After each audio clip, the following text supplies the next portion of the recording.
On est bien ce matin. Amen. J'ai une joie dans mon cœur. Je rentrais d'ici, je ressentais la présence de Dieu. Amen. J'ai envie de louer Dieu ce matin. Peu importe comment que le culte va se dérouler, peu importe comment que le message va se passer. On a besoin de louer Dieu ce matin.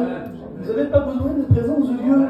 J'ai besoin chaque jour de la présence de Dieu. On a été visiter un petit foyer hier, je disais, on a besoin d'être renouvelé. Les jours passent, les semaines passent, les mois passent, on arrive à la fin de l'hiver, les missions vont commencer. J'ai besoin d'être renouvelé ce matin. Vous avez besoin. On fait le culte ensemble ce matin. Peu importe comment que le message y sera, peu importe. Le jeudi, j'étais ici, j'avais préparé un message, un mot que je voulais prêcher moi. Et il y a un mot qui est venu sur mon cœur entre-temps. J'étais sur ma chaise pendant que le frère prêchait, Manuel, la réunion était bonne, était très bonne, on a eu une bonne réunion. Puis je lisais un mot que je voulais compléter le message que j'étais en train de méditer, et le message a changé, c'est ce que je disais à Charlie. Je laisse faire Dieu. Je ne sais pas combien de temps je vais prêcher, je ne sais pas exactement, écoutez, c'est pas grave, même que je ne l'ai jamais prêché de ce message. Dieu voulait parler au cœur. Amen. On est bien ce matin? Amen. À qui Dieu n'a pas fait des promesses? À qui Dieu n'a pas fait des promesses ici ce matin? Regardez Wing, Mike, la Gordon, Polo, l'église ensemble, les frères, les sœurs ensemble. À qui Dieu est jamais venu dans vos cœurs et puis nous dire, écoute, il y a une promesse que je t'ai faite et la promesse je vais la tenir. Et puis on est tous dans l'attente des promesses de Dieu. On est tous dans l'attente des promesses de Dieu. Qui c'est qui n'attend pas une promesse pour sa vie ce matin? Pour son foyer, pour son enfant, pour son mari, pour sa compagne, pour sa famille, pour ceux qui n'appartiennent pas à Dieu, pour son foyer. Qui c'est qui n'attend pas des promesses de Dieu? Que c'est bon quand Dieu nous fait des promesses. Je vous le promets, écoutez, je vous fais des promesses que je ne peux pas tenir. Mais quand Dieu fait une promesse à quelqu'un, quand Dieu est venu parler à ton cœur, et qu'il est venu parler à ton cœur, et qu'il dit, je vais te faire une promesse, Polo. Pour moi, la promesse que je vais te faire, je te promets que peu importe les années, les temps, les mois, les semaines, je te promets que je vais l'accomplir. C'est pas moi qui te le dis, Polo, c'est le Seigneur. Et pour tout le monde, c'est pas moi. Moi, il y a des promesses que je vais faire, mais que je ne vais pas tenir. Mais quand Dieu fait une promesse, par contre, Dieu peut mettre du temps à accomplir sa promesse. Dieu peut mettre du temps, des années, des semaines, des mois. Pour certains, ça a été comme ça. En un instant, la promesse qu'ils ont demandée, elle est venue, qu'elle montait. Mais certains ont été éprouvés. Et puis entre la promesse que Dieu nous a faite au commencement, et puis entre l'accomplissement de la promesse, on a un parcours à accomplir. On a une façon de se comporter. On a une façon de se tenir. On a une façon de se tenir devant Dieu, de tenir ferme devant les épreuves. Écoutez, j'ai écouté une prédication l'autre jour et c'est Donald qui disait ça. Vous savez, le frère Hassani, j'ai écouté une prédication, on roulait, et puis il disait, quand on est loin, quand l'Esprit du Seigneur se pose sur nous, alors les ennuis commencent. Quand on est béni, quand on est un homme, qu'on a rencontré Dieu, quand on a dans le foyer, on a rencontré Dieu, et qu'on a aimé Dieu, et qu'on s'est mis à faire l'œuvre de Dieu, et que Dieu nous a fait des promesses, alors les ennemis ont commencé, aujourd'hui, tu sais, il est peut-être le plus vieux chrétien parmi nous là. Eh bien, les ennuis ont commencé depuis le début de l'appel du ministère de Jojo, de Jim, de Willy, de Diacre pour Charlie. Eh bien, dès le début de l'appel au ministère, de l'appel à la vie chrétienne, des promesses de Dieu, avant l'accomplissement, le diable ne te laissera pas tranquille. L'ennemi ne te laissera pas tranquille. L'ennemi va essayer de te mettre des bâtons dans les roues, de te faire dévier de ton petit chemin, de te faire oublier les promesses de Dieu. Mais il faut faire confiance à Dieu ce matin. On regarde deux hommes à qui Dieu a fait des promesses, et pour qui ça a mis des années avant de s'accomplir, mais l'attitude qu'ils ont eue dans les promesses, et oui. Vous êtes avec moi ce matin? J'aimerais vous parler de deux hommes.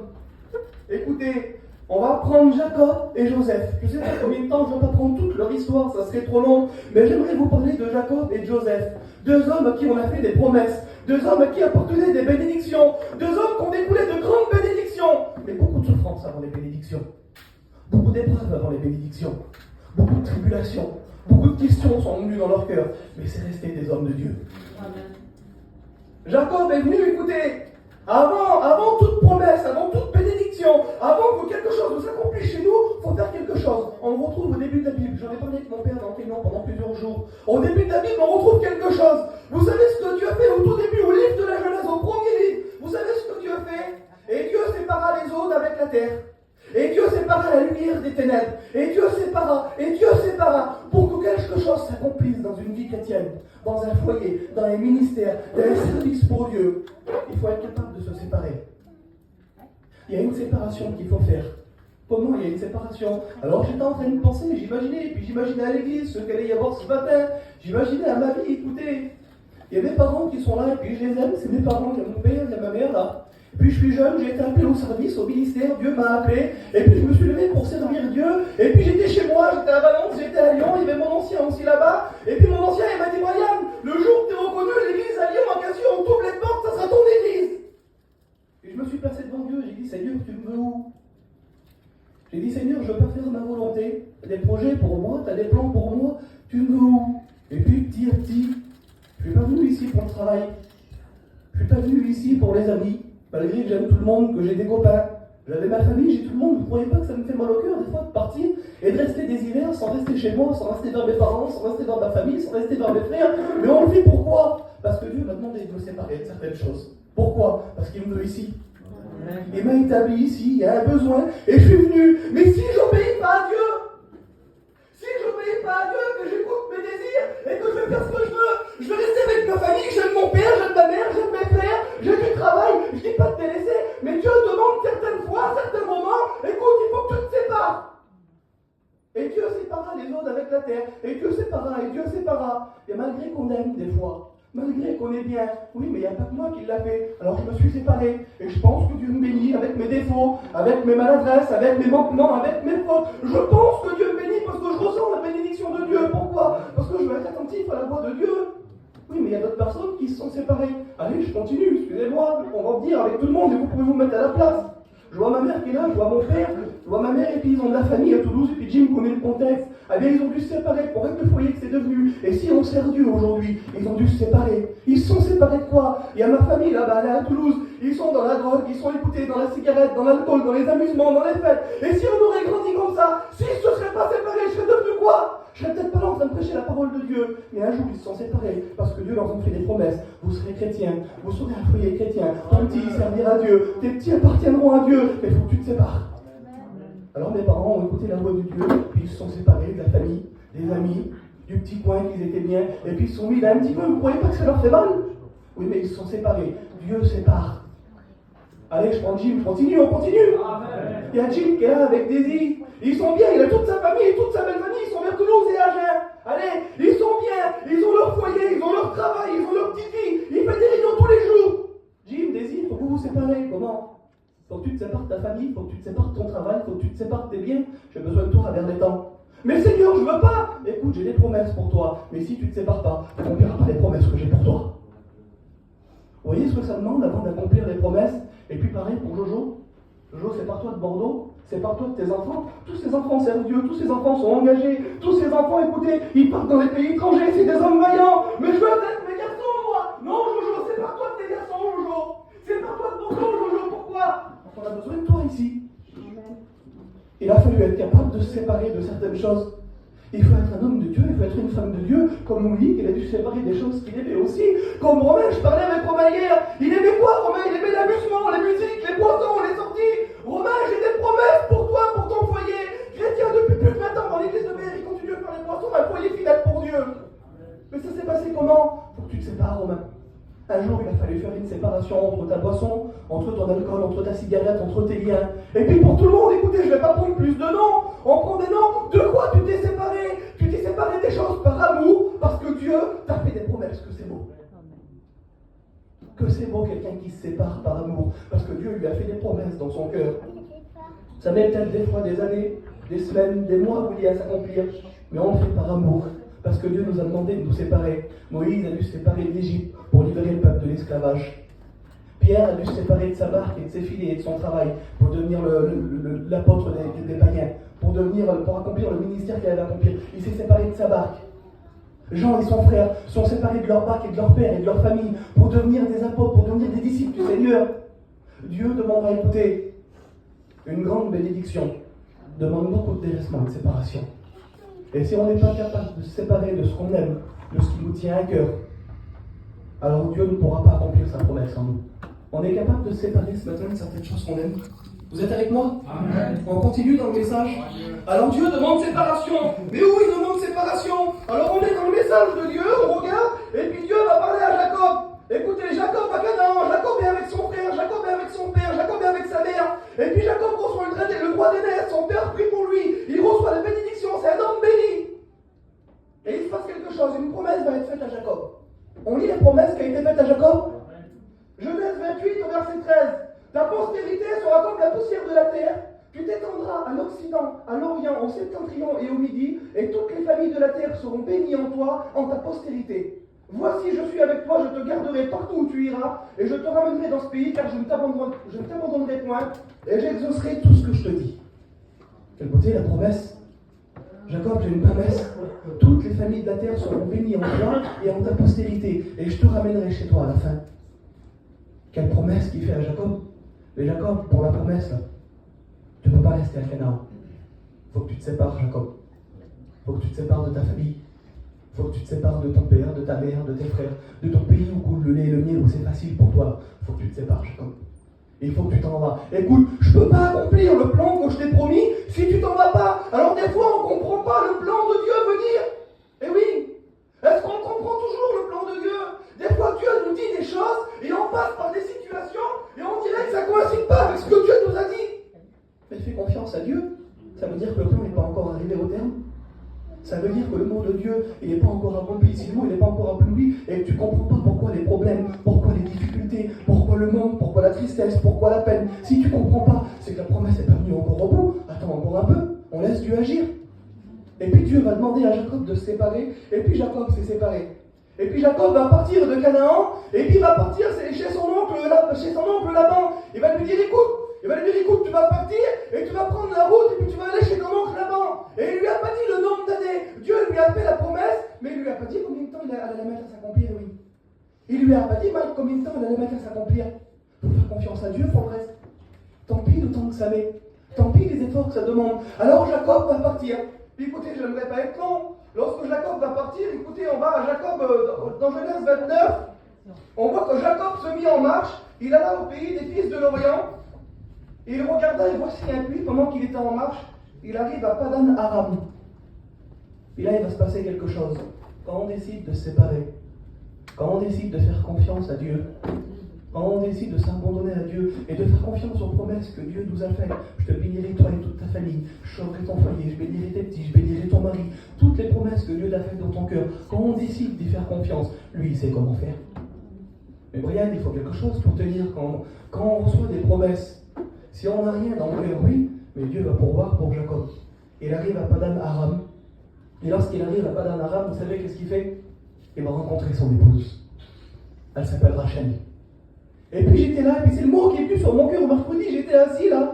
Lorsque Jacob arrive à Padan Aram, il rencontre son épouse, il dit qu'il est là au bord d'un puits, il y a plusieurs bergers, et Jacob va parler aux bergers, il va dire, vous connaissez Laban? Oui, on le connaît. Il y a sa fille là-bas, Rachel. Et lorsqu'il va croiser le regard de l'épouse, il va tomber amoureux de l'épouse. J'aimerais te rappeler ça ce matin. On sert Dieu parce qu'on aime l'épouse. On attend Dieu dans les promesses parce qu'on aime l'épouse. Mais c'est qui l'épouse? Mais l'épouse, c'est l'église. Mais l'église, c'est quoi? L'église, c'est pas les murs de Berlétan. Si on est ici, qu'on sert Dieu, et qu'on aime Dieu, et qu'on s'est séparé de beaucoup de choses, et qu'on est dans notre église, et qu'on se tue, et qu'on se sert, et qu'on sert Dieu, et qu'on fait des efforts, qu'on malgré les difficultés, malgré les problèmes, malgré les soucis, malgré les tribulations, mais qu'est-ce qui se passe? Qu'il a quitté son pays, sa famille, sa patrie, tout le monde? Parce qu'il est tombé amoureux de l'épouse au premier regard. Que c'est beau un service rempli d'amour. Que c'est beau un service rempli d'amour pour l'épouse. Tu te souviens du jour où tes regards se sont portés vers l'épouse, la première fois que tu l'as vue, la première fois que tu as posé les regards vers l'épouse, que tu l'as vue, il a animé des choses dans son cœur, il a été vers Rachel, il l'a embrassé, vous savez ce qu'il a fait? Il dit qu'il pleura et qu'il éleva la voix. Si vous sauriez comme une fois on a pleuré pour l'épouse, si vous sauriez comme une fois on a eu de la peine, si vous sauriez comme une fois on a eu de la tristesse, si vous sauriez, mais pas moi le premier, je demandais à Jim, ça fait combien de temps que tu es là? Il me sort la photo. Écoutez, ça fait plus de 10 ans qu'il est là. Mais pourquoi il est là? Parce qu'il aime l'épouse. Parce qu'il est au service de l'épouse. Il vous aime. Et il aime le service de Dieu qu'il fait ici. Mais qu'est-ce qui fait que les frères sont là? Parce qu'ils aiment l'épouse. Qu'est-ce qui fait que Charlie, il est là? Charlie, tu viens pas tous les jours à 9h, tous les cultes. Tu viens pas à 9h parce que tu aimes le bâtiment, que le bâtiment soit propre, Charlie. C'est pas pour le bâtiment que tu le fais. Il ne le fait pas pour des hommes, il ne le fait pas pour vous. Il le fait parce qu'il aime l'épouse. Parce que son service en Dieu, il l'aime. Les frères qui se sont engagés, qui se sont levés pour servir Dieu, les frères qui travaillent dans l'église, ils le font parce qu'ils ont rencontré l'épouse. Et des fois, on travaille, travail, on est là, et on a oublié l'amour que l'épouse a éprouvé en nous. On a oublié l'amour que l'épouse elle est venue dans nos cœurs. On a oublié, et des fois on est là et on a un service sans amour. On continue de faire des choses, on continue d'être dans une église, on continue d'être dans l'œuvre de Dieu. On a oublié l'amour de l'épouse. Mais quand on sert Dieu par amour, écoutez, il n'a pas servi que l'épouse Jacob. On ne va pas travailler pour l'épouse. Je vous aime de tout mon cœur. Vous êtes les chrétiens de l'église, des fois on souffre, des fois on a du mal. Et puis j'aime l'église de Dieu, c'est pas que l'église de Bér, c'est l'église de Dieu que j'aime. L'épouse, je l'aime. Mais j'aime pas que l'épouse. Pourquoi t'aimes l'épouse, Brian? Jim, pourquoi t'aimes l'épouse? Willy, Jojo, les frères, pourquoi vous aimez l'épouse? Vous savez pourquoi? Parce que Rachel, c'est devenue son épouse. Et au premier regard, écoutez, on voit qu'au verset 10 à 11, sa première rencontre avec l'épouse, et au verset 18, pour vous dire que je confirme ce que je vous dis, c'est pas que des pensées que je vous dis. Au verset 11, il rencontre l'épouse. Au verset 18, Jacob aimait Rachel. Si tu n'aimes pas l'épouse, que tu n'aimes pas le service de Dieu, si tu veux servir Dieu sans l'aimer, serve-le pas, ça ne sert à rien. Une vie chrétienne, un ministère, une position, un travail qu'on fait pour Dieu, si tu ne le fais pas avec l'amour de Dieu, fais-le pas, ça ne sert à rien. Mais pourquoi on aime l'épouse? Gordon, pourquoi on aime l'épouse? Pourquoi on est tombé amoureux de l'épouse? Mais il n'y a pas que l'amour d'épouse qui est en jeu. Vous savez ce que ça veut dire, Rachel? Rachel, c'est devenu l'épouse de Jacob, mais avant tout, Rachel, ça veut dire Aniel. Aniel, vous savez ce que ça veut dire? Aniel, ça veut dire agneau, jeune agneau de moins d'un an. C'est-à-dire, Jacob, tu sais pourquoi tu aimes l'épouse? Tu aimes l'épouse parce que tu aimes l'agneau qui est monté à la croix. Il dit, vous aurez dans votre maison un agneau de moins d'un an. Il dit qu'il devra grandir dans votre maison. Et cet agneau-là sera donné en sacrifice pour le pardon des péchés. La représentation de l'agneau, c'est Jésus qui est monté sur la croix pour tes péchés. C'est-à-dire que si j'aime l'épouse, écoutez, au plus j'aime l'agneau, au plus je vais aimer l'épouse, au plus l'amour de l'agneau va grandir dans mon cœur, Mike, au plus je vais aimer servir Dieu, au plus je vais aimer servir mon église, au plus je vais aimer servir ma mission, au plus je vais aimer servir dans mon foyer, au plus je vais aimer travailler pour Dieu. Pourquoi? Parce que l'amour de l'agneau, elle augmente dans mon cœur. Alors si l'amour de l'agneau augmente dans mon cœur, je vous aimerai encore plus. C'est pour ça qu'on est ici et qu'on travaille pour Dieu. C'est pour ça qu'on attend les promesses de Dieu. Alors qu'est-ce qui se passe? Un homme qui n'aime pas l'épouse, un homme, une femme qui n'aime pas l'agneau, un homme et un foyer qui n'a pas l'amour de l'agneau dans son cœur. Au bout de certaines années, il va se poser des questions. Et regarde, ça sert à quoi qu'on est là? Ça sert à quoi qu'on est dans l'église? Devant Dieu que c'est vrai, je vise personne. Je vous le dis devant Dieu, je ne veux pas être gêné. Écoutez, je ne vise personne, je vous le dis de la part de Dieu que c'est vrai. Je dis les mots que j'ai sur mon cœur, c'est les mots que Dieu m'a donnés. Je dis ici, sur la chaise, je vous le dis devant Dieu que c'est vrai. Des fois, on est dans l'église et puis on se dit, tu vois, à quoi je sers ici? On dirait que je suis inutile. Et ça, c'est un service qui est sans amour. Un service sans amour, il est rempli de questions. Il est rempli de pourquoi. Il est rempli de est-ce que je suis à la bonne place? Jacob ne s'est pas posé ces questions-là. Pourquoi? Parce que Jacob aimait l'épouse et aimait l'agneau. Jacob est tombé amoureux de l'épouse et de l'agneau. Alors vous savez ce qui s'est passé? Son beau-père lui a dit, écoute, tu veux l'épouse? Tu devras travailler pendant 7 ans. Ils sont loin les promesses que Dieu m'a faites. Je suis parti de mon père, je suis parti de ma famille, je suis parti de mon pays, j'ai laissé plein de choses, je me suis séparé de plein de choses. Il y a une femme que j'aime et je vais devoir travailler. Oui, tu vas travailler pendant 7 ans pour ton épouse. 7 ans, c'est long. 7 ans de vie chrétienne sans recevoir de promesse. Avant de recevoir la promesse, il faut travailler 7 ans, les frères, c'est long 7 ans. Un service de 7 ans, 10 ans, Jim qui est là. Imaginez-vous, Jim est venu pendant 10 ans, il y a Jojo qui est là depuis beaucoup plus longtemps, c'est lui qui a fondé l'église avec le frère Alain. Écoutez, je ne suis pas là, je viens tout juste d'être revenu, ça fait vraiment pas longtemps que je suis là. Mais un service, si on n'aime pas le service qu'on fait pour Dieu, au bout d'un certain temps, on se pose des questions. Vous savez ce qu'il est dit au sujet de Jacob? Il dit qu'il travailla pendant 7 ans, mais que 7 ans parurent comme quelques jours à ses yeux. Que c'est beau, un service rempli d'amour, les frères. Que c'est beau quand dans notre foyer, quand dans notre service, on aime tellement ce qu'on fait pour Dieu qu'on ne compte plus les années. 5 ans, 6 ans, 7 ans, 10 ans. Mais attendez, il ne s'est pas arrêté là. C'est déjà beaucoup 7 ans sans réponse, Brian. C'est déjà beaucoup 7 ans sans que tes enfants se convertissent. C'est déjà beaucoup 7 ans sans que ton foyer appartienne pas totalement à Dieu. C'est déjà beaucoup 7 ans sans recevoir la promesse de bénédiction que Dieu t'a fait. C'est beaucoup. Oui, mais il s'est fait rouler par son beau-père. Un homme qui aime l'œuvre de Dieu et qui aime Dieu, même qui se fait rouler, il s'en fout. C'est pas grave que je me suis fait rouler. Il a travaillé pendant 7 ans et là-bas, vous connaissez l'histoire. Attends. Il faut d'abord qu'on marie la cadette. Je peux pas te donner ma fille, je peux pas te donner la plus vieille. Alors tu vas d'abord te marier avec la cadette et tu vas devoir travailler encore 7 ans. Encore 7 ans. Oui, ça me dérange pas. J'aime l'épouse, j'aime l'agneau, je vais travailler là-bas, pas de problème. Tu sais pourquoi je vais travailler? Parce que j'aime le service que Dieu m'a mis à cœur. J'aime ce que Dieu m'a demandé, ce que Dieu m'a demandé de faire. C'est pas parce que je vais travailler 7 ans de plus que je vais arrêter, non. Je vais pas m'arrêter maintenant. Dieu m'a promis des choses là-bas. Et les choses que Dieu m'a promis, j'y crois, je m'y appuie et je sais que je vais les recevoir. Que c'est beau. Un service rempli d'amour qui attend les promesses de Dieu et qui ne se pose pas de questions. Alors Jacob va travailler 7 ans de plus. 14 ans. C'est long, 14 ans. 14 ans avant, il part de chez son père, il prend chemin, il s'avance vers le puits, il rencontre l'épouse, il aime l'épouse, il tombe amoureux de l'agneau, ça devient un berger. Il fait, écoutez, pendant ces 14 ans, vous savez pourquoi Laban il le voulait pendant 14 ans?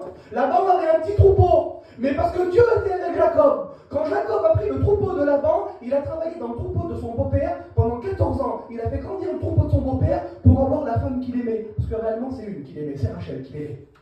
Il a travaillé pendant 14 ans. 14 ans de travail, 14 ans de peine, 14 ans de tristesse, 14 ans où les jours ne devaient pas toujours être roses, 14 ans où les jours ne devaient pas toujours être faciles. Une vie chrétienne, c'est pas toujours facile. Un service pour Dieu, c'est pas toujours facile. Comme je vous l'ai dit, ce que Donald disait, quand on est un homme béni, un foyer béni, un foyer rempli d'onction, les ennuis vont commencer. Certainement qu'il devait y avoir des loups qui devaient venir dans le foyer. Il a dû protéger le berger des loups qui venaient. Et puis dans des églises, souvent, c'est ce qu'on fait. On essaye de protéger le troupeau des loups, et puis des mercenaires et des lions qui voudraient venir. On se tue, on s'efforce, on souffre des fois. Dans notre foyer, on essaye d'éviter que des loups rentrent dans nos foyers. C'est long, c'est dur, on s'occupe du troupeau. Oui, mais quand les années passent, quand on aime Dieu et que les années défilent et qu'on ne compte pas les années parce qu'on aime l'agneau, parce qu'on est amoureux de l'agneau, il faut tomber amoureux de l'agneau. Si tu ne tombes pas amoureux de l'agneau, tu n'aimeras pas le service que Dieu t'a mis à cœur.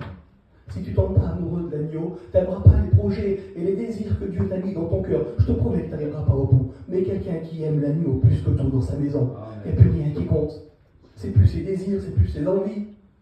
Il travaille pour Dieu. Il a toujours écouté. Il a toujours la pensée de la promesse que Dieu lui a faite. Je t'établirai, je ferai de toi une grande nation et toutes les nations de la terre seront bénies en toi. Mais ils sont où les nations, Seigneur? J'ai travaillé pendant 14 ans, j'ai aucune nation, j'ai pas de postérité, c'est quoi? Et puis je me suis fait rouler, j'ai 2 compagnes et j'en voulais pas d'autres. Fais-moi confiance, Jacob.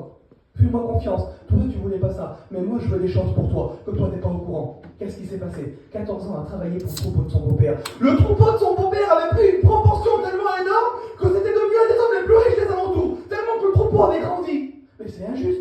Il a travaillé 14 ans pour son beau-père. Tracasse-toi pas, Jacob. Je sais ce que je fais. Tracasse-toi pas, je sais ce que je fais. Tu crois que tu n'es pas récompensé? Tu crois que ça ne marchera pas ce que tu fais? Tu crois qu'il y a des choses que tu fais dans le vide? Ne t'inquiète pas, Charlie, ton petit mot de témoignage, les petits repas que tu fais, que tu essayes d'inviter, tu parles à ta famille, les inconvertis qu'il y a autour de toi, tracasse-toi pas, tu crois que ça ne sert à rien des fois? Dieu connaît tout, Charlie. Dieu sait comment faire, Jim. Tracasse-toi pas si ça fait 10 ans que tu es là, et que des fois on aurait peut-être pu vouloir regarder des fois plus de choses, mais je ne me tracasse pas, moi. Je sais que Dieu prend soin de son œuvre. Si on sert Dieu dans l'amour, que notre service est rempli d'amour, je sais que Dieu prend soin de son église et de son œuvre. Vous savez ce qui s'est passé au bout de 14 ans? Jacob, il avait cru qu'il avait travaillé que pour son beau-père. Jacob, il avait cru qu'il s'avait fait rouler, mais il a quand même continué dans l'amour. Vous savez ce qui s'est passé? Au bout de 14 ans, j'ai fait un petit récapitulatif. De Jacob et de ses 2 femmes sont nées les 12 tribus d'Israël. Je te bénirai et je ferai de toi une grande nation, et toutes les nations de la terre seront bénies en toi. Tu as travaillé 14 ans, Jacob. Ça a été dur, ça n'a pas été facile, mais parce que tu as aimé l'agneau, et parce que tu as aimé l'épouse pendant les 14 ans, alors pendant ces 14 ans, les enfants qui sont nés de toi, écoute, ce sera les 12 tribus d'Israël. Je ne sais pas si vous dites pas amen ce matin par rapport aux promesses de Dieu, malgré le temps que ça met à s'accomplir, mais Jacob, tu n'as pas travaillé que pour ça, Jacob. Il s'est passé encore d'autres choses, Jacob. En plus, tout le troupeau que tu as travaillé, tout le troupeau que tu as fait grandir, tout le travail que tu as donné dans l'enclos, dans la bergerie, tout le troupeau que tu as donné à ton beau-père, là. Tracasse-toi pas, Jacob, regarde, écoute, tu sais ce que tu vas faire? Vous savez ce que Jacob il dit? Jacob, il regarde son beau-père, il dit, écoute, j'ai mes enfants, j'ai mes femmes, Dieu m'a béni. Jacob était en train de se rappeler du rêve qu'il avait fait il y a 14 ans en arrière. Et il dit, il est maintenant temps que je retourne vers mon père. Il est maintenant temps que je retourne chez moi. Mais attends, t'inquiète pas, tu ne vas pas retourner tout seul, Jacob. Dieu parle à Jacob. Jacob, tu sais ce que tu vas faire? Tu vas prendre tout le troupeau de ton beau-père, là. Tous les enfants, tous les nouveau-nés qui vont naître, des brebis, des boucs, de tout ce qui va naître, des agneaux, là. Tu sais ce que tu vas faire? Je vais les marquer, je vais les t'acheter. Et tout cela, Jacob, il n'en voudra pas. Et toi, tu les prendras. C'est pour nous faire comprendre que tout le troupeau qu'il a travaillé pendant 14 ans, tous les enfants qui sont sortis, du nouveau troupeau qui sont sortis, il a dit à son beau-père, écoute, toutes les belles brebis en pleine forme, je te les donnerai. Il dit, tous ceux qui sont blanches et qui sont purs et qui sont blanches, je te les donnerai. Tous ceux qui sont marquetés et tachetés, tu me les donneras. Il dit, vas-y, fais comme ça. Il croyait de le rouler l'avant. Vous savez ce qui est sorti de toutes les brebis, tous les nouveaux-nés sont sortis marquetés et tachetés. Tout le troupeau est revenu à Jacob. Tout ton travail que tu as fait pendant 14 ans dans l'église, tout ton travail que tu as fait pendant 30 ans au Jojo dans l'église, tout ton travail que tu auras fait dans l'église, écoute, tu ne l'as pas fait pour rien. Je vais te récompenser, je vais tout te donner. Tout ce que tu t'es tué, tout ce que tu as sué, tout ce que tu as transpiré, tout ce que ça a été dur pour toi de faire. Quand tu vas repartir chez toi, tu vas repartir avec toutes les brebis, tout le troupeau et toutes les 12 tribus d'Israël. Tout va t'appartenir, Jacob. Pourquoi? Parce que Jacob aimait l'épouse. Parce que Jacob aimait l'agneau. Quelle bonté d'un service quand on aime l'agneau. Dieu nous récompense. 14 ans à travailler, 14 ans de souffrance, 14 ans de douleur, 14 ans de difficultés. Au bout de 14 ans, il retourne chez lui avec un troupeau et avec 12 tribus d'Israël. On est bien ce matin? Amen. Si la promesse de Dieu attend, si la promesse tarde, attends-la, elle arrivera certainement. C'est Habakkuk qui dit ça. Même que des fois on attend, même que des fois c'est dur, même que des fois c'est compliqué, Dieu nous a demandé de rester fidèles et d'attendre les promesses de Dieu. On continue, on arrive à Joseph. Vous savez, c'est pas long, ça ne peut pas être compliqué. On est bien ce matin? Amen.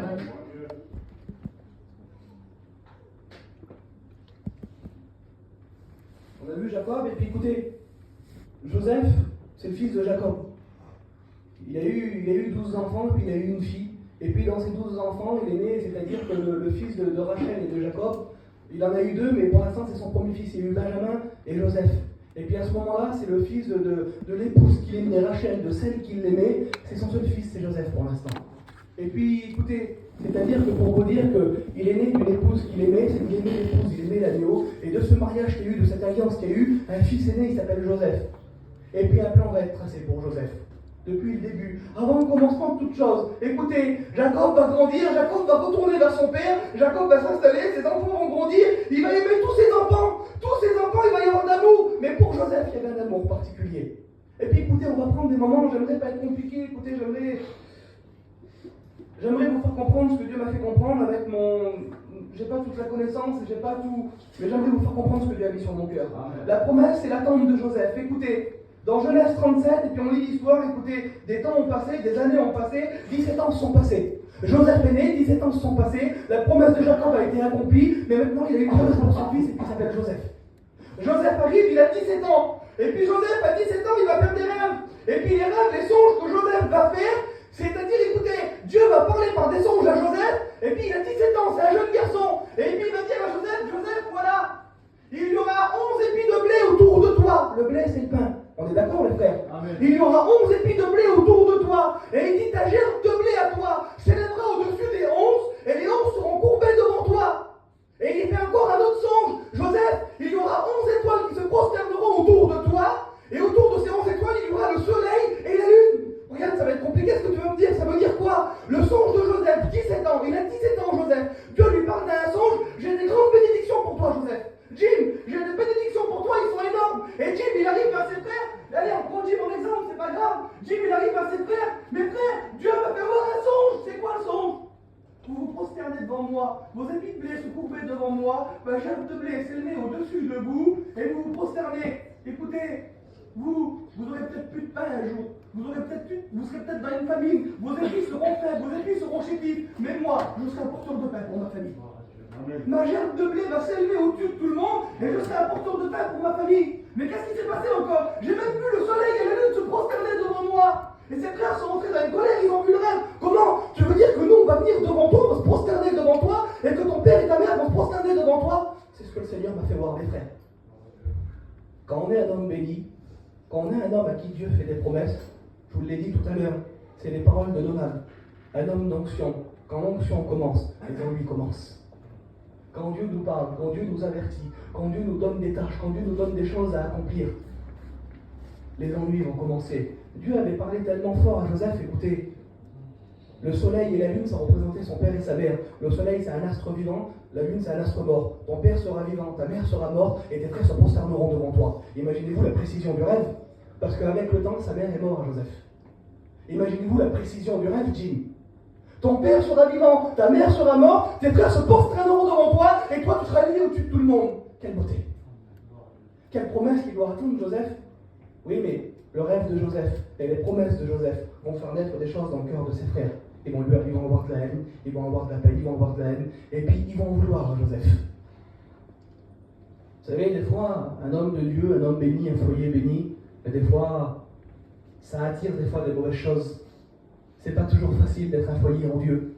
C'est pas toujours facile d'être un foyer chrétien. C'est pas toujours facile de servir Dieu fidèlement tous les jours. Comme il dit Charlie, il dit si on serait toujours en haut, il y aurait un problème. Si on serait toujours en bas, il y aurait des problèmes. C'est-à-dire que des fois, il y a des difficultés qui viennent. Et puis des fois, dans nos familles, des fois dans nos maisons, des fois dans notre propre entourage, on reçoit des problèmes, on a des bâtons de rendez-vous, on a des difficultés, on a des problèmes à surmonter des fois chez nous, dans notre propre entourage. Et c'est ce qui va se passer pour Joseph. Alors il va se passer quelque chose, écoutez, j'aimerais pas être compliqué, j'aimerais juste vous dire ça. Joseph, au moment de ses 17 ans, et jusqu'à l'accomplissement du rêve, il va se passer plusieurs années, puis on va les voir après. Il va porter 5 tuniques. Les 5 tuniques de Joseph vont être 5 passages importants de la vie de Joseph. Ces 5 tuniques, Jim, ils vont décrire 5 passages importants, ils vont décrire les 5 passages de sa vie. Comment ça, oui? 5 tuniques. Joseph est là, Joseph est dans la maison de son père, Joseph fait des rêves, Joseph est aimé de son père, et on va lui mettre la tunique de plusieurs couleurs. La tunique de plusieurs couleurs, c'est la tunique du fils d'exception. C'est une marque d'exception, c'est une marque d'amour, et c'était une marque de privilège, c'était l'enfant aimé de son père. Ça signifie quelque chose. C'était une marque d'exception, de privilège, de mise à part, et le fils aimé de son père. Ça vous fait penser à rien? Jésus, le fils aimé de son père, est dans le ciel. Alors certainement que, écoutez, visuellement, Jésus n'avait pas la tunique de plusieurs couleurs, il ne la portait pas, mais on peut dire que Jésus était le fils aimé de son père, le fils d'exception, le fils mis à part par son père. On peut le dire, ça le fait abonder. Si je me trompe, vous m'arrêtez. Mais j'étais en train de penser aux 5 vêtements de Joseph, ils vont être compatibles un petit peu à 5 passages de la vie de Jésus. On regarde ensemble. Joseph, la tunique de plusieurs couleurs, le fils aimé de son père. Une jalousie se met sur ses pères, ils ont de la haine sur lui, parce que c'est le fils aimé de son père, le fils préféré de son père, et le fils qui reçoit les promesses de Dieu. Quelle beauté! Et puis les temps vont passer. Et puis un jour, Joseph va aller vers son père, et puis son père va dire à Joseph, mon fils, va vers tes frères, ramène-moi des nouvelles sûres, apporte-leur à manger, apporte-leur de la nourriture, et ramène-moi des nouvelles sûres de tes frères. Joseph, il va dire oui, alors il va courir, il va se mettre en chemin, il va demander à des gens, il dit, vous avez vu mes frères? Oui, tes frères sont allés à Dothan là-bas. Ils sont allés à Dothan, ils sont là-bas, j'ai vu qu'ils étaient en train de travailler dans les champs. D'accord, alors Joseph va se mettre en marche, il va courir vers ses frères. Un homme qui aime l'œuvre de Dieu. Un homme qui aime Dieu, malgré les promesses qu'on lui fait, malgré l'attente et l'accomplissement des promesses. Il n'a pas demandé à Dieu quand ça allait s'accomplir, il savait juste que Dieu allait le bénir, mais lui, il continue d'aimer ses frères. Lui, en attendant les promesses, il continue d'aimer ses frères, il continue de vouloir nourrir ses frères, il continue de vouloir apporter du pain autour de lui, même que les promesses ne sont pas encore accomplies. Aime tes frères, aime ton épouse, aime ton église, aime ton foyer, continue d'apporter du pain, continue d'apporter des bénédictions, continue d'être un homme béni, continue de vouloir faire le bien, c'est normal. Et puis Joseph va se mettre en marche, il va courir vers ses frères, et lorsque ses frères vont le voir arriver de loin, avec la tunique de plusieurs couleurs, le premier vêtement, la marque d'exception, le fils préféré de son père, la jalousie dans leur cœur. Tiens, n'est-ce pas celui qui fait des rêves et des songes qu'on doit se prosterner et l'adorer? N'est-ce pas celui à qui Dieu parle? N'est-ce pas celui que notre père préfère, le fils préféré? Si, c'est lui. Alors vous savez ce qu'on va faire? On va le prendre, on va le jeter dans une citerne. Et il dit, puis on va le tuer. Imaginez-vous la haine de ses frères. Et vous savez ce qui s'est passé? Regardez. On va lui enlever la première tunique de plusieurs couleurs. Il dit qu'il le dépouillèrent de sa tunique de plusieurs couleurs qu'il avait sur lui. Ils le prirent et le jetèrent dans une citerne qui était vide au désert et sans eau. Imaginez-vous l'incompréhension de Joseph. Quelques jours avant, il fait un rêve que ses frères se prosterneront devant lui, que son père va se prosterner devant lui, et qu'il sera élevé au-dessus de tout le monde. Et là, en quelques jours se sont passés, il y a une contradiction qui vient par rapport au songe, là, ben c'est complètement l'inverse, oui. J'ai rêvé il y a quelques jours que vous m'adorez, que vous prosternerez devant moi, et que je serai la gerbe de blé la plus élevée au-dessus de tout le monde, et puis là, vous me jetez dans une citerne sans eau. L'ennemi, des fois, en cours de route, l'ennemi, écoute, Dieu t'a fait des promesses. Dieu t'a préparé la bénédiction, mais l'ennemi en cours de route, comme une fois il t'a acheté dans une citerne, comme une fois tu t'es retrouvé dans la citerne du pourquoi, comme une fois tu t'es retrouvé dans la citerne sans eau, que tu n'avais plus la parole de Dieu, que tu ne nourrissais plus de la parole de Dieu, que tu étais dans des déserts, que tu passais par des tribulations, et que tu passais dans des citernes, que tu n'avais plus de moyens, qu'il était tout seul, il n'avait plus sa tunique, il était tout seul, même plus sa tunique, même plus d'eau, même plus de parole, plus ses frères, plus personne. Certainement que Joseph aurait pu se poser des questions. appris la parole de Dieu, Joseph n'a pas ouvert la bouche. Mais des fois, nous, on se retrouve dans des citernes, et on se dit pourquoi ça m'arrive ça? Pourquoi chez moi il se passe ça? Pourquoi je suis en train de vivre telle situation? Pourquoi tel problème se dresse devant moi? Qui c'est qui s'est jamais retrouvé dans la citerne du pourquoi? La citerne, c'est l'ennemi qui la met devant toi. Mais rends gloire à Dieu. Dieu enverra toujours quelqu'un tendre une corde pour venir te sortir de cette citerne. Vous savez ce qui s'est passé? Ses frères avaient prévu de le tuer. Mais écoutez, Dieu avait prévu quelque chose. Dieu avait parlé au cœur d'une caravane d'Ismaélites qui passait. Dieu prévoit tout. Écoutez, quand Dieu trace des plans, Dieu prévoit chaque moment, chaque seconde de ta vie. Dieu les prévoit et Dieu connaît ce qui va se passer. Il était en train de parler entre-temps que ses frères avaient comploté. Écoutez, ses frères avaient comploté pour tuer Joseph. Mais entre-temps, une caravane d'Ismaélites va passer avec de la myrrhe, de l'encens et des parfums. Ça vous fait penser à rien, ça? Quand Jésus est venu au monde, les mages qui sont venus avec de la myrrhe, de l'encens, et puis des parfums, des aromates, qu'est-ce qui s'est passé? Ils sont venus les apporter à Jésus. Eh bien, une caravane d'Ismaélites va passer comme pour Joseph, avec de l'encens, de la myrrhe, et des parfums et des pommes. Ils vont venir passer, et ses frères vont avoir un autre désir. Dieu va changer les désirs. Écoutez, vous ne le tuerez pas, mais vous le vendrez. Vous l'échangerez contre de l'or, des aromates et de l'encens. Et une caravane d'Ismaélites va venir jeter une petite corde à Joseph et va le sortir de la citerne. Si tu es dans la citerne ce matin, prends cette petite corde, prends le temps. Je voudrais être cette petite caravane d'Ismaélites, moi qui passe, une petite caravane qui payait pas de nuit, des petits Ismaélites. Mais comment? Mais tu vas changer de vêtements, Joseph! Oui, je vais passer à une autre étape de ma vie. J'ai été aimé de mon père, aimé de mes frères. Dieu m'a fait voir des promesses. J'ai été bien. Oui, mais il va y avoir des difficultés, des épreuves. Qui dit bénédiction, dit épreuve et dit difficulté, dit séparation. Je vous l'ai dit tout à l'heure. Joseph, faut que tu te sépares de tes frères. Joseph, faut que tu te sépares de ton père. Joseph, faut que tu te sépares de ton pays. Mais comment? Il faut que je parte. Enlève ta tunique, Joseph, ils l'ont dépouillé. Il dit que Jésus s'est dépouillé lui-même. On ne l'a pas dépouillé à Jésus. Jésus s'est dépouillé. On l'a dépouillé comme Jésus. Il a enlevé sa tunique. La corde est venue. Ils l'ont sorti de la citerne. Je voudrais te sortir de la citerne ce soir. Ne te pose plus de questions. Ne demande plus pourquoi. Ne demande plus comment. Tu es à ta place et Dieu veut te parler. Si tu es ici, c'est que Dieu t'a tendu la corde ce matin. Il le sort de la citerne et il commence à mettre une autre tenue. Mais c'est quoi la tenue? La tenue, c'est un esclave. C'est plus le fils aimé de son père, c'est un esclave. La Bible dit qu'on était esclaves du péché. Mais c'est qui a pris notre place? Vous voulez pas le dire ensemble? On était esclaves du péché et privés de la gloire de Dieu. Mais qui a monté à la croix pour nous? Il s'appelle Jésus, les frères. Il a pris notre place au péché. On était esclaves, on méritait plus rien. On était privés de la grâce de Dieu. De la même manière que Joseph a mis sa tenue d'esclave. Jésus, écoutez, il n'a jamais été esclave du péché, mais il a pris la place de l'esclave pour vaincre le péché. Une deuxième tenue de Joseph. Ça change de la tunique de plusieurs couleurs, mais il faut savoir supporter la tenue de l'esclave des fois. Il faut savoir supporter d'être maltraité. Il faut savoir supporter de ne pas toujours avoir de l'eau en abondance. Il faut savoir supporter de ne pas toujours avoir des bénédictions en abondance. Il faut savoir supporter de ne pas toujours pleurer et prier, d'être béni tous les jours. Il faut supporter quand on nous maltraite. Il faut supporter quand on nous parle dessus. Il faut supporter quand on nous complote dessus. Il faut supporter quand les gens nous veulent du mal, quand notre famille nous parle mal, quand dans notre vie chrétienne ça ne se passe pas toujours bien, quand on écoute des mauvaises choses. Oui, il faut le supporter. Oui, j'aurai pas toujours la tunique de plusieurs couleurs dans mon ministère. J'aurai pas toujours la tunique de celui qu'on aime. J'aurai pas toujours la tunique de celui qu'on adore. J'aurai pas toujours la tunique du préféré du père. J'aurai pas toujours la tunique du fils qu'on aime toujours, non. Des fois, dans ce que je vais faire dans ma vie chrétienne, dans mon ministère, dans les choses que Dieu va me demander, eh bien, je vais être capable de porter la tenue d'esclave. Parce que je veux supporter les fouets et les coups. Je veux supporter la maltraitance. Je veux supporter des fois les choses difficiles qui vont venir. Pourquoi? Parce que Dieu m'a appelé à porter le vêtement comme Joseph. Parce que tu l'as fait, toi, Seigneur, tu as pris ma place. Alors, Seigneur, je dois être capable de supporter ce vêtement. On regarde un peu plus loin. Vous êtes avec moi? Joseph continue un petit peu plus loin, et puis il porte un vêtement, puis c'est l'esclave, et puis c'est l'esclave madianite, il a été vendu pour de l'encens, de la baume, et puis des parfums, et puis il va continuer son petit chemin. Écoutez, je l'imagine dans cette petite caravane, il devait certainement se demander, mais je vais où, Seigneur? T'as prévu quoi pour moi? Tu m'as donné un plan, tu m'as donné, écoute, tu m'as fait tracer un rêve, tu m'as dit que tout serait bien, tu m'as dit que je serais aimé, tu m'as dit que je serais un moyen de bénédiction pour mes frères, mais il est où le moment là? Attends, Joseph, j'ai prévu des choses pour toi, si tu saurais ce que j'ai prévu, mais il faut que t'attendes, Joseph. Il faut que tu continues de m'aimer. Il faut que tu continues de me faire confiance. Il ne faut pas que tu ailles de la peine pour tes frères. Il ne faut pas que tu ailles de la peine pour ceux que tu te sépares. Un jour, je vais te réunir. Mais fais-moi confiance, Joseph. Puis Joseph fait confiance à Dieu. Vous savez ce qui me bénit? Dans toute la lecture, Joseph n'a jamais rien dit à Dieu. Joseph ne s'est jamais rebellé. Lisez le livre de la jeunesse. Joseph n'a jamais dit, mais pourquoi ça m'arrive? Mais pourquoi je vis ça? Joseph a toujours gardé garder le silence. Tu as des problèmes, tu as des difficultés, tu as des soucis dans ton foyer, dans ta vie chrétienne, c'est dur.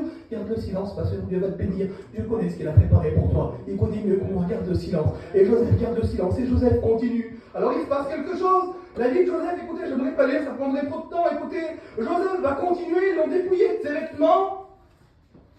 Il avait 17 ans lorsque Dieu lui a parlé. Et les années vont passer. Il va être vendu il va arriver au marché égyptien. Il arrive en Égypte. Il a toujours cette tenue d'esclave, l'esclave que les Madianites que les Ismaélites ont acheté. Et puis il est là, et puis ils l'ont emmené au marché des Égyptiens. Et au marché des Égyptiens, il y a un homme qui porte ses regards sur lui. Potiphar va porter les regards sur Joseph. Qu'on enlève les vêtements d'esclave de Joseph. Ça y est, encore un autre vêtement, Joseph, oui. On enlève son vêtement. Ça va devenir mon serviteur. Il va travailler dans ma maison. Quand Jésus est venu dans le monde, vous savez ce qu'il a fait dans l'évangile de Jean? Il dit qu'il prit un linge, qu'il se ceignit les reins et qu'il se metta à servir ses disciples. Se ceindre les reins, c'est le symbole du serviteur. Il dit, je ne suis pas venu pour être servi, mais je suis venu pour servir. Brian, tu auras la tenue d'exception du fils aimé, tu auras la tenue de l'esclave, ça va être dur, mais aussi en plus de ça, tu vas devenir mon serviteur, Brian. Joseph, comme Jésus, tu vas devenir mon serviteur. Tu n'es pas venu là pour être servi, Joseph. Le rêve que tu as fait, Joseph, que tu voyais Léon se prosterner devant toi là, c'est pas que tu vas être servi, Joseph, non, c'est que tu vas devenir serviteur, Joseph. Alors il enlève son vêtement et il va mettre le vêtement du serviteur dans la maison de Potiphar. Quelle beauté. Et lorsqu'on lit la lecture, je disais que ça me bénissait. Joseph est là. Écoutez, Joseph n'a jamais rien dit. Joseph n'a jamais élevé la voix. Joseph ne s'est jamais posé de questions. On le met au service d'un homme égyptien, dans la maison d'un homme égyptien. Et tout ce que Joseph faisait, l'Éternel était avec lui. Et la maison de Potiphar réussissait et grandissait. Et l'Éternel bénissait la maison de Potiphar. Quel témoignage dans la maison un chrétien. Quel témoignage un chrétien, une chrétienne, dans l'attente de la promesse, un chrétien et une chrétienne, même que la promesse n'est pas encore arrivée, tu as un témoignage à donner autour de toi aux gens qui t'entourent. On est rempli d'Égypte. Il y a plein de monde autour de nous, on est rempli d'Égyptiens, mais on a un témoignage à donner. Un chrétien et une chrétienne fidèle dans le service que Dieu lui a confié. Quel modèle que c'est. Potiphar voyait que tout ce que faisait Joseph lui réussissait. Quel côté, un chrétien comme ça. Et puis il arrive, il travaille dans la maison, il continue de travailler dans la maison, et puis au bout d'un moment, il va dire quelque chose, Potiphar. Il va dire, Joseph, viens voir. C'est grand ce qu'il va dire Potiphar à Joseph. Je vois que l'Éternel est avec toi. Je vois que tu es un homme béni, mais des années se sont passées là. Il n'a plus vu ses frères depuis longtemps. Il ne sait plus si son père est en vie. Il ne sait plus si sa mère est morte ou vivante. Il ne sait plus rien, Joseph. Il est coupé de la bénédiction que Dieu lui a fait à l'âge de ses 17 ans et il est en train d'accomplir le plan que Dieu a préparé pour lui. Mais il ne le sait pas encore. Alors il est à la maison de Potiphar. Dieu le bénit. Puis il va dire, Joseph, c'est Potiphar qui parle à Joseph. Il va dire, dans ma maison, il n'y aura pas, il dit, après moi, ce sera toi le plus grand de ma maison. Comment ça? Un serviteur qu'on achète au marchand d'esclaves, qu'on ne connaissait pas, qu'on ne sait pas d'où il vient, on sait que c'est un hébreu, un homme qui ne devait même pas manger avec les Égyptiens, un homme qu'on doit mettre à part normalement, il va devenir un des plus grands hommes de la maison de Potiphar. Après Potiphar, il dit, regardez ce que Potiphar va dire, il dit, je ne serai pas plus grand que toi dans cette maison. Puis il va lui dire quelque chose qu'il m'avait dit. Puis j'aimerais en venir à là. Vous savez, Joseph était beau de figure et beau de taille. Un chrétien et une chrétienne, c'est beau. Un chrétien et une chrétienne qui aime Dieu, un foyer qui aime Dieu de tout son cœur, que c'est beau.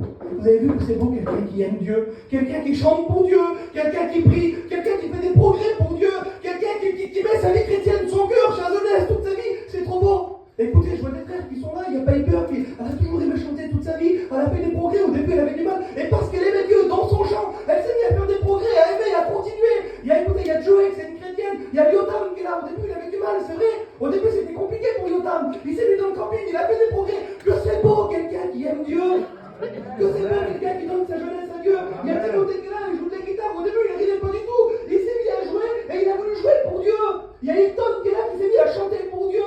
Il y a Steve qui est là, je l'ai baptisé, je suis content, j'ai une joie dans mon cœur. Il m'a appelé, il m'a bien dit, je veux me baptiser. Il a des réunions, il veut travailler pour Dieu, il me demande de venir avec moi faire des réunions. Que c'est beau, quelqu'un qui aime Dieu. Amen. Quelqu'un de jeune qui aime Dieu, qui a rencontré Dieu, qui veut faire des progrès pour Dieu, ça se remarque. On est un chrétien au milieu de l'Égypte, ça se remarque. Yotam a été avec des jeunes, ils étaient à la mer, il ne sait pas Yotam allait, j'ai dit maintenant je l'ai dit au gym, le Romain l'a remarqué, il y avait des jeunes qui buvaient des bières et des poissons, il avait un coca à la main, à bien les hommes du alentour, le Romain il l'a vu, il dit j'étais béni, regarde, j'ai vu le Yotam, il était avec des jeunes, les jeunes avaient une bière, et lui il avait un coca. Que c'est beau, quelqu'un qui aime Dieu, que sa vie chrétienne aime Dieu. Quand on aime Dieu, on fait des séparations, quand on aime Dieu, on fait des sacrifices. Quand on aime Dieu, écoutez, j'ai vu revenir Mike d'Israël, il est là, il avait changé totalement, son foyer avait changé. Il voulait plus de pigeons, il voulait plus d'amis, il voulait plus des choses qui frappaient les regards, il voulait plaire à Dieu. Mais que c'est bon, quelqu'un qui veut plus ressembler à l'Égypte, mais qui veut ressembler à Dieu. Quelqu'un qui veut plus ressembler au monde, mais qui veut ressembler à Dieu. C'est bon, pour Gordon, c'est pareil, pour les frères, c'est pareil, pour tous ceux qui aiment Dieu, c'est pareil. On veut aimer Dieu, alors on devient beau. Amen. Et lorsqu'on devient beau, lorsque notre foi est liée à Dieu, lorsqu'on devient une personne que Dieu aime et qu'on veut attendre les promesses de Dieu, alors le diable ne nous laisse pas tranquille. Potiphar va dire, il n'y aura pas plus grand que toi dans cette maison. Tu auras le droit de prendre tout ce que tu veux dans cette maison. Il dit la seule chose que tu n'auras pas le droit. Je m'excuse, je ne veux pas être déplacé, c'est la parole de Dieu, je veux le dire, c'est sur mon cœur. La seule chose que tu n'auras pas le droit, il dit, c'est ma compagne. Je vous donne un exemple, vous allez comprendre pourquoi. Il va lui dire, tu auras le droit à tout ce que tu veux, tout ce qui se trouve dans la maison, nourriture, bien, trésor, tu feras tout ce que tu veux. Mais la seule chose que je t'interdis, il y a un arbre interdit, c'est elle qui ne touchera pas, et je veux que tu m'obéisses. Vous savez, ça remonte à quand des filles, je viendrai vous le dire, tant pis je fais un petit parallèle, vous me donnez 5 minutes. Amen. Vous savez, je pense à quoi? Je pense à Adam et Ève dans le jardin. Lorsqu'Adam et Ève étaient dans le jardin, et que Dieu leur parlait, et puis qu'il disait à Adam et à Ève, écoutez, vous aurez le droit de manger de tous les arbres du jardin, vous aurez le droit de manger de tous les fruits, mais il y a un seul fruit que tu ne devras pas toucher, Adam et Ève, il y a un seul fruit que vous ne devrez pas toucher, c'est l'arbre de la connaissance du bien et du mal. Tu ne le toucheras pas. Un chrétien qui aime Dieu, c'est un chrétien qui obéit. Vous savez, c'est quoi la différence entre Adam et entre Joseph? C'est lorsque le diable est venu parler au cœur de Joseph pour lui enlever les promesses, parce que Dieu avait fait des promesses à Adam. Mais quand on n'obéit pas à la voix de Dieu, les promesses ils sont oubliées. Quand on sort du plan de Dieu, quand on n'obéit pas à Dieu, les promesses tu peux les oublier. Mais Seigneur, tu m'as fait des promesses. Oui, je t'ai fait des promesses, mais tu ne m'as pas obéi, Adam. Alors vous savez ce qu'il a fait, Adam? Adam s'est laissé séduire par Ève. Ève s'est laissé séduire par le serpent. Vous savez ce qui s'est passé? Ils ont mangé du fruit qui était défendu. L'homme aime l'interdit. Il semblerait que l'homme et la femme aiment l'interdit. Il semblerait que quand on dit quelque chose à quelqu'un, ça c'est interdit. Je vous donne une image toute banale. On roule sur une route à 50, c'est limité à 50, on veut rouler à 60. On roule sur une autoroute à 130, on veut rouler à 140. On veut toujours aller au-delà de nos limites. Et puis c'est ce que Adam a fait. Il a voulu aller au-delà de la limite. Alors 2 hommes à qui Dieu a fait des promesses, 2 hommes à qui Dieu avait préparé des bénédictions. Adam est dans le jardin, Adam avait le droit à tout ce qu'il voulait, mais parce qu'il a failli. Le jardin lui a été fermé, tous les arbres lui ont été fermés, et il a dû travailler de la sueur de son front pour gagner sa vie. Et il a été privé de la vie éternelle à ce moment-là. Il a dû la gagner par le salut, par la croix. Jésus a dû descendre du ciel à cause de l'acte d'Adam. Il a plongé tous les hommes dans la désobéissance. La Bible dit à cause d'Adam, à cause de sa désobéissance, Dieu lui a créé un vêtement, mais il a perdu son témoignage. Mais par contre, Joseph, quand le péché se présente devant lui, Joseph a reçu des promesses. Il y a des années et des années à l'arrière, des années se sont passées. Joseph a 18 ans, reçoit des promesses. Il est fidèle, il aime Dieu, il est sérieux et il veut aimer Dieu. Et quand on veut aimer Dieu et qu'on veut accomplir un service sans tâche et sans défaut, qu'on veut accomplir un service qu'on n'a rien à redire sur nous, qu'on veut aller au bout du service et que le service soit propre et bon pour Dieu, alors on refuse le péché. Mais le diable ne laisse pas tranquille. De la même manière qu'il a tenté Adam et Ève dans le jardin, il va venir tenter Joseph dans la maison de Potiphar. Et puis la compagne de Potiphar va venir vers lui. Elle le voyait qu'il était beau de figure et de taille. Un chrétien, je vous l'ai dit, c'est beau. Quelqu'un qui aime Dieu, c'est beau. Et le diable va venir essayer de te détourner. Le diable va venir essayer de t'enlever de la promesse que Dieu t'a faite. Alors elle se présente devant Joseph, et puis il va se passer quelque chose. Joseph n'a jamais rien dit. Joseph ne s'est jamais plaint dans la citerne. Joseph ne s'est jamais plaint de ses frères qui l'ont vendu. Joseph ne s'est jamais plaint au marché de l'esclavage. Joseph n'a jamais rien dit. Mais quand le péché se présente devant toi, tu as le droit de parler. Quand le péché se présente devant toi, tu as le droit de prendre la parole. Il va dire non. Arrête. Ça sert à rien. Tous les jours. Ils ont essayé de faire tomber Joseph. Mais Joseph aimait tellement Dieu. Joseph aimait tellement l'épouse. Joseph attendait tellement aux promesses de Dieu. Il va dire non, stop. Arrête de parler. Tu n'as pas le droit de parler. Tu n'as pas le droit de me dire ça. Pourquoi? Écoute, mon maître m'a donné des ordres. Il m'a dit tu auras droit à tout ce que tu veux, mais ça tu n'y toucheras pas. Alors peut-être que Adam désobéit dans le jardin, mais moi je suis pas Adam. Moi je veux obéir à mon Dieu et je veux garder les promesses que Dieu m'a faites. On a fait un vêtement à Adam, mais il a perdu son témoignage. On a déchiré son vêtement de serviteur à Joseph, mais il a gardé son témoignage. Quelle différence. Amen. Quelle différence d'homme de Dieu. Il a dit non au péché, et Joseph a refusé. J'étais dans mon camping hier, j'étais béni, je disais ça. Joseph a refusé. Que c'est beau un chrétien qui refuse. Que c'est beau une chrétienne qui refuse le monde. Que c'est beau quand le monde vient vers toi, qu'on essaye de te séduire, qu'on essaye de te proposer des choses, et que le ministère est tellement bon, que la vie chrétienne est tellement bon, la vie chrétienne est tellement bénie, que c'est tellement facile de dire non. Quand l'ennemi va se présenter, quand l'ennemi s'est présenté devant Yotam, bois un petit coup, Yotam, bois une petite pierre, viens avec nous t'amuser, il aimait tellement Dieu qu'il a dit non. Et il dit que Yotam refusa. Que c'est beau quand Ewing s'est converti, que son foyer s'est converti, que sa vie chrétienne voulait plaire à Dieu. Il avait des copains qui étaient dans le monde quand il est retourné, que ses copains, il a retourné un peu juste, ses copains étaient là, ils faisaient des fêtes, ils faisaient des choses. Viens Ewing. Non, Ewing refusa. Que c'est beau un chrétien qui refuse pour Dieu. Que c'est beau un foyer qui veut plaire à Dieu, qui dit non, non, j'accepterai pas et je vais refuser jusqu'à la fin parce que Dieu m'a pourvu quelque chose. Il a dit qu'il allait me dire à moi et tout mon foyer. Le foyer, oui, est béni. Tous ses enfants sont chrétiens, son genre des chrétiens. Qu'est-ce qu'on demande de plus? Oui, mais pour ça, il faut dire non. Pour ça, il faut refuser. Pour ça, il faut attendre la promesse de Dieu. Alors, qu'est-ce qu'on va faire? Allez, on va enlever le vêtement de serviteur de Joseph et qu'est-ce qu'on va lui mettre? On va lui mettre un vêtement de prisonnier. Jésus aussi, alors? Oui, Jésus aussi. Lorsque Judas est venu vendre Jésus, qu'on a amené dans la maison d'Anne et de Kéif, il a passé 2 nuits en prison, on l'a mis des vêtements de prisonnier, il a été le prisonnier, il a été battu, il a été fouetté. Pourquoi? Pour toi, pour tes péchés, pour ta misère. Alors Joseph, tu ne seras pas que toujours adoré, tu ne seras pas que toujours esclave, tu ne seras pas que toujours serviteur, tu vas devoir aussi être prisonnier. Imaginez-vous les étapes que ça attendait avant d'atteindre la bénédiction. Imaginez-vous la souffrance de Joseph, imagine-toi la souffrance que des fois tu vas devoir subir avant d'accomplir le plan de Dieu pour ta vie. Alors on enlève les vêtements du serviteur de Joseph, et on va lui donner, j'ai presque fini, vous êtes avec moi? Amen. On va lui donner les vêtements de prisonnier. Quelle décadence entre la tunique du fils aimé et la tunique du prisonnier. Mais il a fallu qu'il passe par là. Écoutez, si Dieu n'aurait pas été avec Joseph, même qu'on subit des injustices, et qui s'est jamais arrivé de subir des injustices, Jim? On n'a jamais subi? Oui, on n'a jamais subi? Mais quand on subit des injustices, et qu'on est sincère, et qu'on aime Dieu, et que notre vie plaît à Dieu. Vous savez ce qui aurait dû se passer? Elle a essayé de piéger Joseph, mais c'était pas vrai. Elle l'a accusé de quelque chose qui n'était pas vrai, et elle a voulu le faire mourir. Mais un chrétien, une chrétienne fidèle à Dieu, et que Dieu a eu des promesses pour lui, si Dieu a décidé que tu ne mourras pas, alors tu ne mourras pas. Si Dieu a décidé d'aller au bout de ta promesse, alors tu iras au bout de ta promesse. Si Dieu a décidé que tu devras même passer par la prison, tu passeras par la prison, mais qu'est-ce qui s'est passé? On envoie Joseph en prison, Joseph est dit, on met des liens à Joseph, on lui met des vêtements de prisonnier et on l'emmène en prison. Mais on devrait le tuer pour ce qu'il a fait. On l'accuse de quelque chose de grave, un hébreu qui est venu dans la maison d'un Égyptien et qui lui a causé du tort comme ça. Vous savez qu'est-ce qui s'est passé? Parce que Dieu en coulisses tirait les commandes pour Joseph. Parce que Dieu en coulisses avait prévu un plan et le plan de Dieu s'accomplissait pour Joseph. Vous savez ce qui s'est passé? Il dit que Joseph a été mis sous la garde du chef des prisonniers. Que le chef des prisonniers lui avait donné les clés de la prison et il dit qu'il ne prenait pas attention de ce que Joseph faisait et Joseph faisait ce qu'il voulait. Il allait, il venait, il sortait, il rentrait. Joseph était le maître de la prison. Quelle beauté! On donne les clés de la prison à un prisonnier? Non, à quelqu'un de juste, à quelqu'un de droit, à quelqu'un qui aime Dieu. On lui donne les clés. T'es pas emprisonné. T'es pas lié. L'ennemi veut te faire croire que t'es en prison. L'ennemi veut te faire croire que t'es lié. L'ennemi veut te faire croire que t'es emprisonné. Mais Dieu est en train de te rappeler ce matin, j'ai les clés de ton service avec toi. Amen.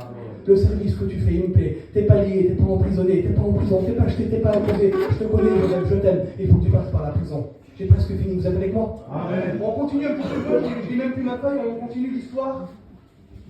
Écoutez, c'est déjà la 4e tunique, il est là, et puis il a la tunique de prisonnier. Il avait 17 ans quand Dieu vient parler à son cœur. Et il va se passer quelque chose, écoutez, des années vont passer, il va être jeté en prison, et puis il va être jeté en prison pendant encore 2 ans. Et pendant ces 2 ans, il va se mettre encore à interpréter des rêves à un panetier puis à des chansons. Donc il interprète des rêves, et puis les rêves se sont passés. Je ne vais pas rentrer dans les détails. Et puis l'un des rêves sur le panetier et les chansons, c'est-à-dire que le panetier allait mourir et les chansons allaient vivre.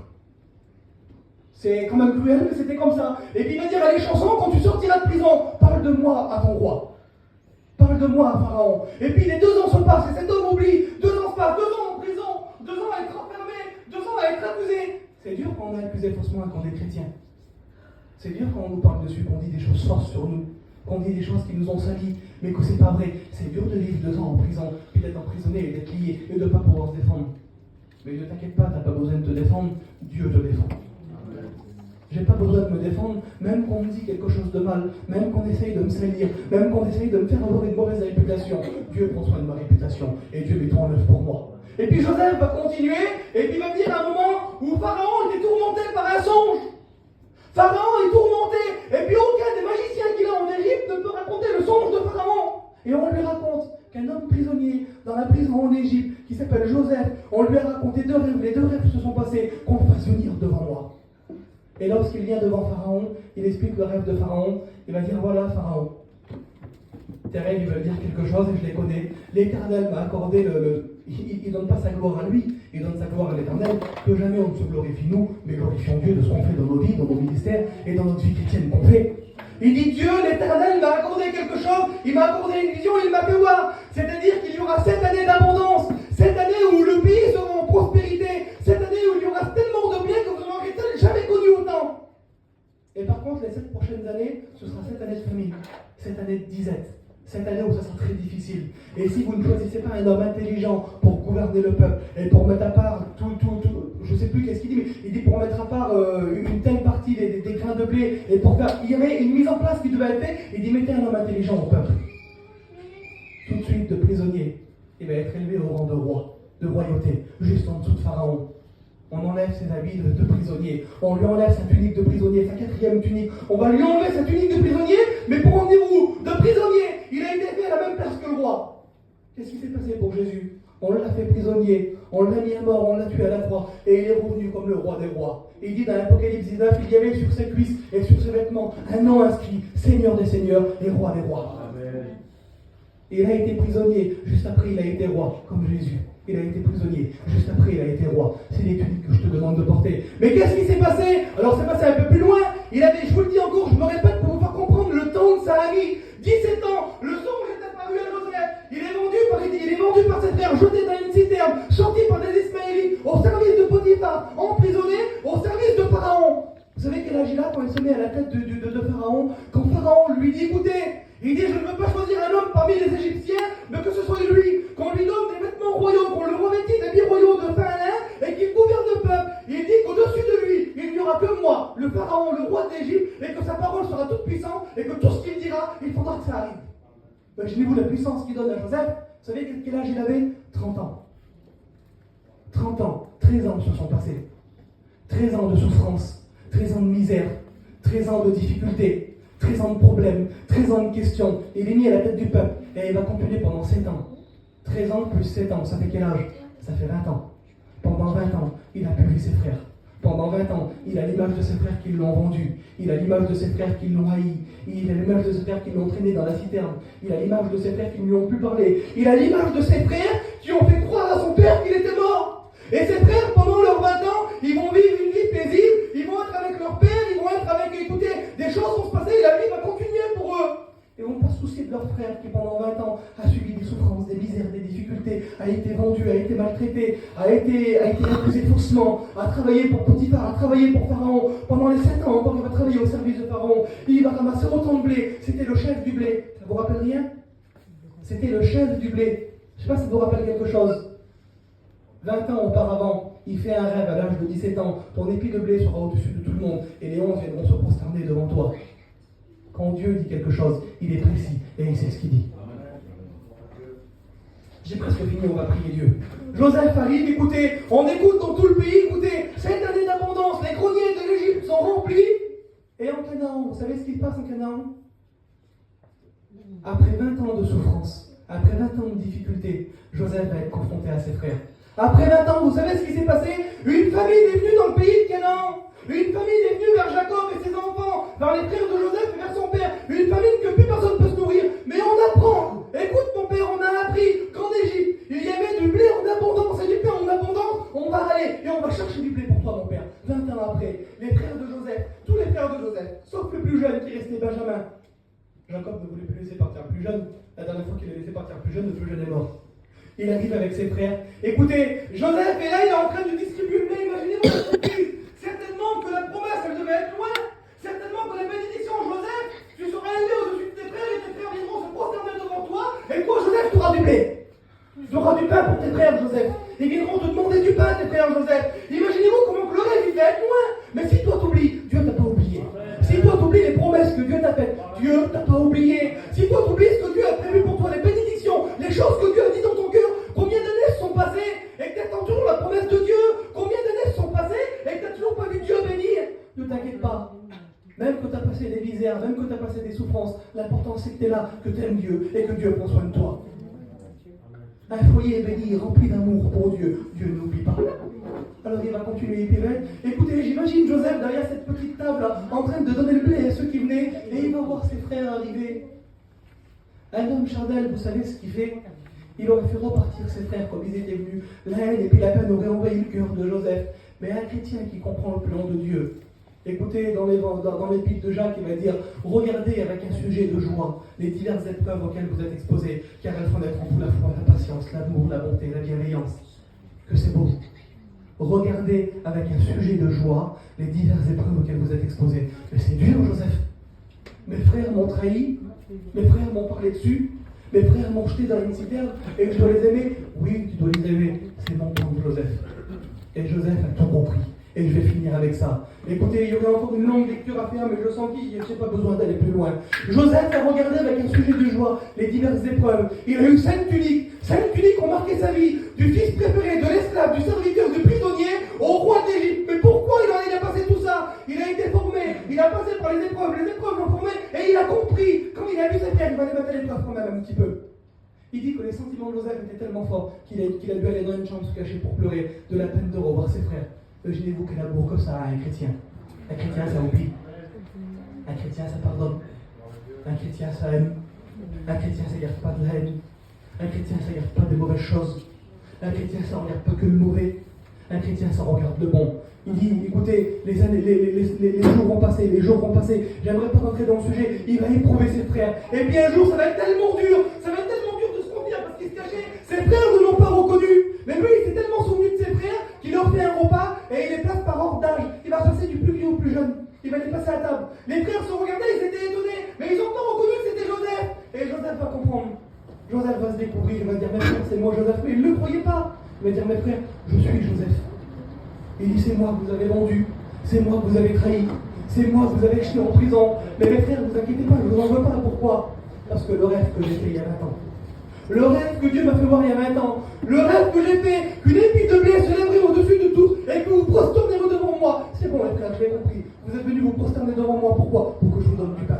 Dieu m'a mis à part, Dieu m'a envoyé en Égypte, Dieu m'a séparé de ma famille, Dieu m'a séparé de mes frères, Dieu m'a séparé de mon père, Dieu n'a pas permis que je voie ma mère mourir, mais c'est pas grave. Pourquoi? Parce qu'aujourd'hui je suis votre sauveur.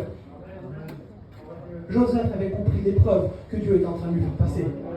Peut-être que tu ne comprends pas l'épreuve que Dieu est en train de te faire passer, mais Joseph a tellement compris. Vous savez ce qui s'est passé à la fin quand Joseph envoie ses frères vers eux? Pourquoi je vous ai parlé de ces 5 tuniques? Joseph n'a aucune colère sur aucune des tuniques qu'il a portées. Il n'a jamais été en colère en tant qu'esclave, en tant que prisonnier. Il n'a jamais été en colère. Pourquoi? Lorsque je lis, puis ça m'a béni, Jim. Il dit que lorsque ses frères repartirent, et il dit qu'il donna à son frère Benjamin 5 tuniques de rechange. Vous voyez ce que vous m'avez fait passer? Je ne vous en veux pas. Vous voyez l'esclavage? Vous voyez la prison? Vous voyez l'humiliation que j'ai eue? Vous voyez parce que j'ai été serviteur? Tout ce que vous m'avez fait passer, je ne vous en veux pas, les frères. Je vous redonne les 5 tuniques que j'ai passées. C'est pour vous. Tout ce que j'ai passé, je l'ai passé pour vous, les frères. Parce que Joseph avait compris le plan de Dieu. Peut-être que tu ne comprends pas le plan de Dieu. Peut-être que tu as du mal, que tu te poses des questions. Mais laisse agir Dieu. Dieu sait ce que tu as besoin. Et Dieu sait comment te les donner, à quel moment te les donner. Et qu'est-ce qui s'est passé? La Bible nous dit, puis je finis juste avec ça. Écoutez, c'est le verset que j'ai dit, je vous l'ai dit tout à l'heure. Regardez avec un sujet de joie les diverses épreuves auxquelles vous êtes exposés. Pourquoi? Parce que Joseph a pu faire venir son père et tous ses frères en Égypte. Et ses frères et son père ont eu du pain en abondance. Dieu a prévu du pain pour toi ce matin. Tu n'es pas dans la famine. L'ennemi veut te faire croire que tu es dans la famine et que tu es dans la dizaine. Mais si tu aimes Dieu, le foyer qui aime Dieu, la personne qui aime Dieu, si ton service est rempli d'amour, comme Jacob, tu seras un foyer béni. Comme Joseph, tu seras un moyen de bénédiction pour tes frères. J'aimerais qu'on courbe les fronts et qu'on prie Dieu, qu'on prie le Seigneur.